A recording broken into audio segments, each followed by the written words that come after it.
بصراحة الماتش ديال تنزانيا والمغرب من أكثر الماتشات اللي داز علينا فيهم الضغط والتوتر في هذه البطولة. من الدقائق الأولى بدا التشنج، اللعابة متوترين، تمريرات مقطوعة وغياب الشراسة اللي تعودنا عليها. حتى البيت ديال السيباري اللي تلغى حتى هو زاد عقد الوضع وخلانا نحسو أنه غادي يوقع شي سيناريو خايب بحال اللي وقع لتونس البارح.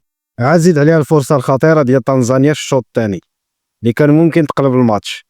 المشكل ما كانش في تنزانيا ولكن في الضغط والخوف اللي كان عند المنتخب المغربي، وهو مطالب بتحقيق هذه البطولة هذه خصوصا ضد الفرق اللي كتلعب بواحد التكتل دفاعي كبير. ولكن نجم الليلة بدون منازع هو السي ابراهيم، اللاعب اللي ديما كيبان في المواعيد الكبرى، وقال لهم الا ما تحلاتش باللعب الجماعي غادي تحل باللعب الفردي.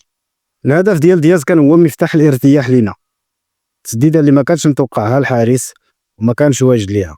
من بعد البيت الضغط نزل شويه على اللعابه وبداو كيلعبوا كره بعقلهم. ابراهيم دياز ولا دابا لاعب مهم في تشكيله المغرب، ولا رقم صعب تاريخيا، حيت اول لاعب مغربي كيسجل في 4 مباريات متتاليه في بطوله افريقيه.